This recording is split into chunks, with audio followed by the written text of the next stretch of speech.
Bonsoir à tous, merci d'avoir choisi la 7 pour vous informer. À la une de l'actualité ce soir, le Togo a enregistré une amélioration dans le classement de l'indice de perception de la corruption en 2023, atteignant la 126e place avec un score de 31 sur 100. Cette évolution reflète les efforts déployés pour lutter contre la corruption dans le pays. On y revient. Et puis bien que la loi du 17 novembre 1998 au Togo prohibe toute forme de mutilation génitale féminine, ces pratiques perdurent au sein de certaines communautés, suscitant des inquiétudes tant au niveau local qu'international. Au-delà de nos frontières, au Sénégal, la loi repoussant le scrutin initialement prévu pour le 25 février au 15 décembre a finalement été adoptée dans la nuit de ce lundi à ce mardi à la quasi-unanimité. Les députés de l'opposition qui faisaient obstruction aux routes ont été évacués, manu militari par la gendarmerie. Et puis ce lundi à Namibie, les habitants de Windhoek, la capitale, se sont rassemblés pour une veillée à la mémoire du président H. Gengob, salué pour avoir été un rassembleur. Voici donc tout pour les titres, place au développement.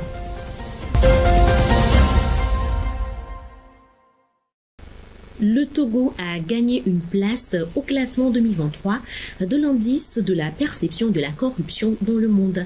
De 127e en 2022, il est passé à 126e en 2023 avec 31 points sur 100. Selon ce nouveau rapport, la corruption a connu globalement une évolution au cours de ces dernières années. Récit de Kofi Kliki. La corruption prospère dans le monde entier. C'est la remarque générale faite par Transparency International, une organisation qui édite chaque année un rapport sur l'état de la corruption dans le monde.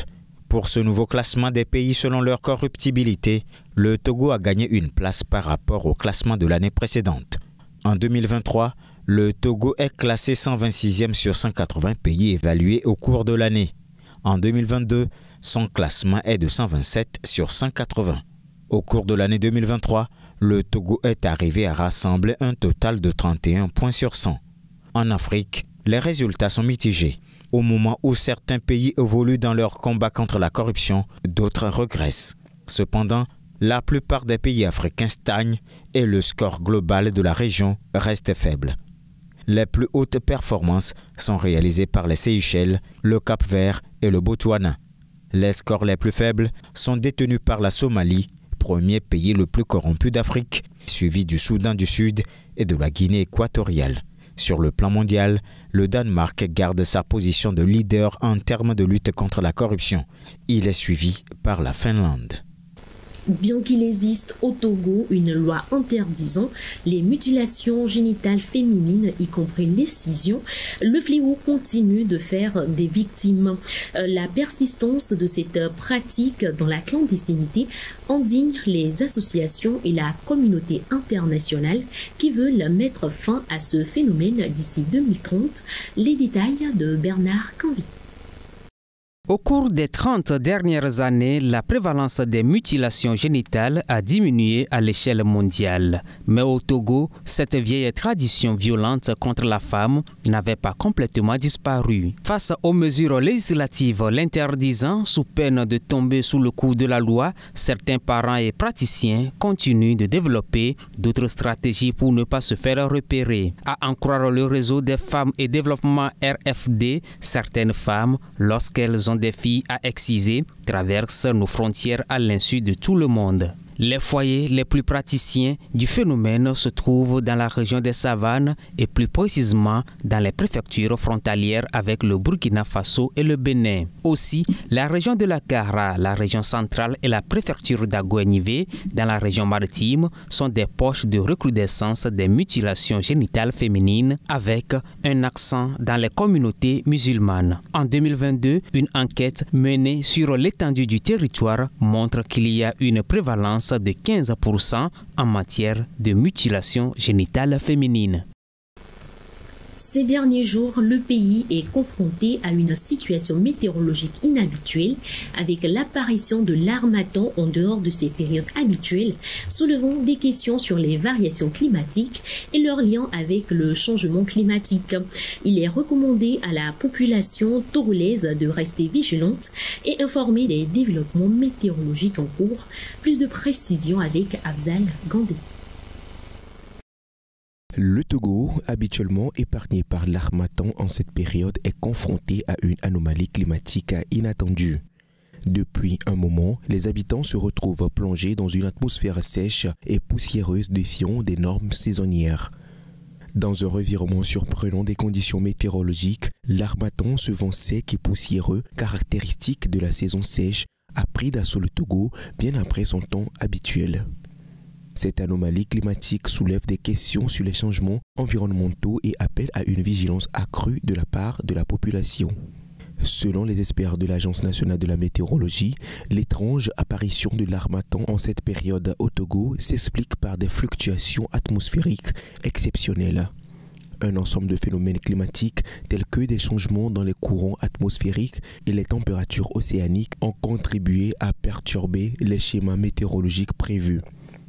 Les effets de cette intrusion de l'harmattan ne se limitent pas seulement à l'inconfort lié à la sécheresse de l'air.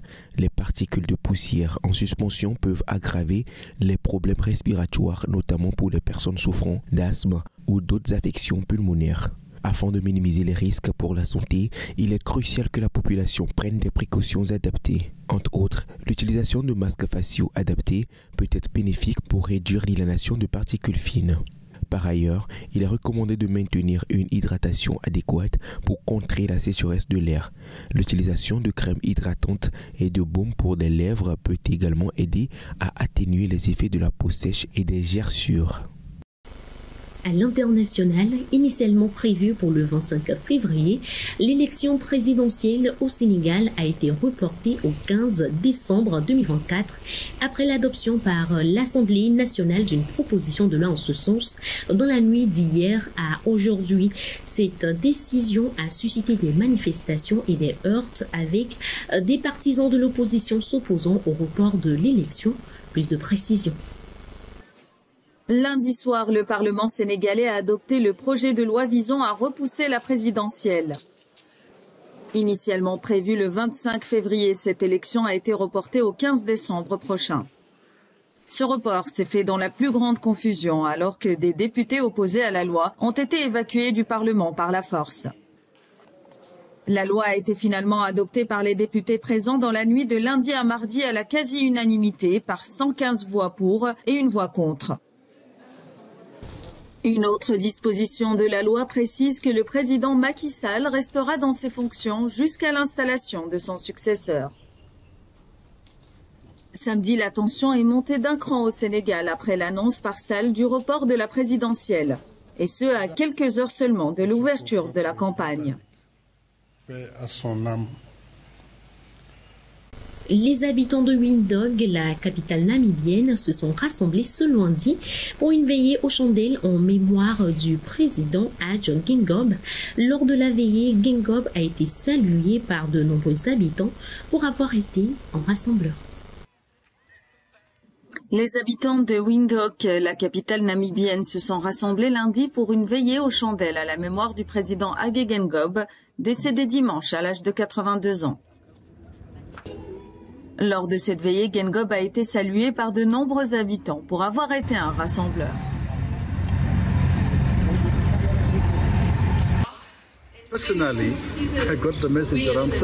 Personnellement, quand j'ai reçu le message vers 3 heures du matin le dimanche, j'ai pleuré. C'est ce que beaucoup d'hommes ont dit. Nous avons pleuré. C'est la relation que nous avions avec notre défunt président. C'était une relation personnelle. La vie est une question de relation.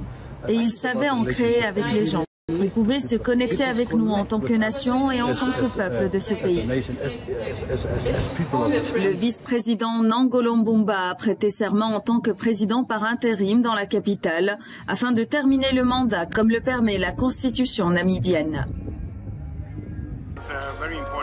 C'est très important que le vice-président fasse ce qu'il a fait. qu'il parvienne à dire à la nation qu'il prend le relais et passe le relais au prochain président.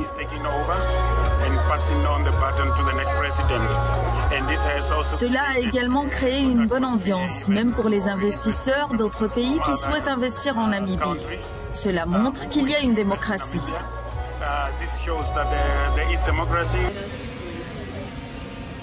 Les élections sont prévues pour novembre. Mbomba dirigera le pays jusqu'au 21 mars de l'année prochaine, date à laquelle le vainqueur prendra ses fonctions.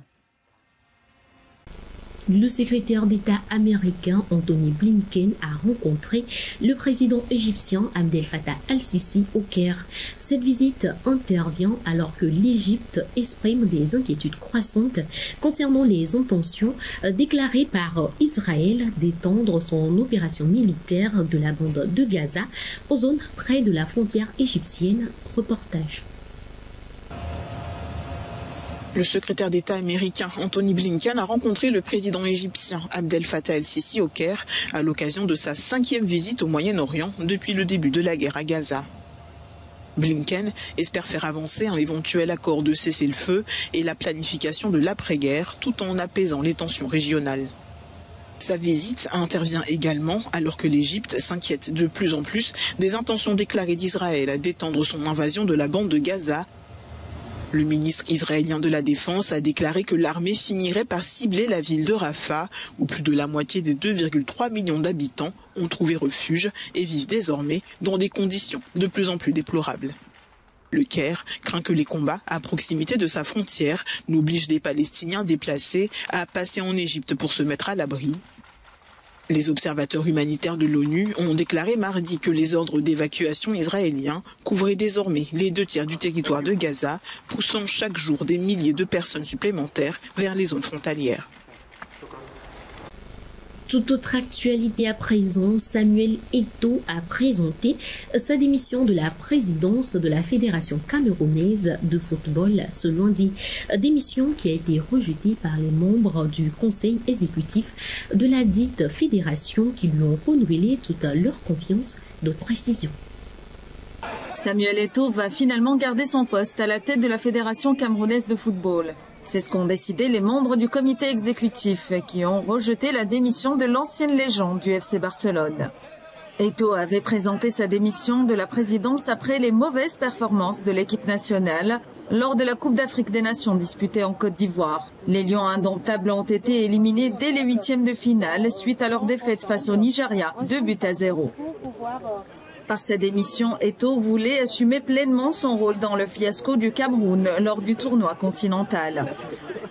Le dirigeant avait également vivement conseillé aux membres du bureau fédéral de l'imiter et de se retirer.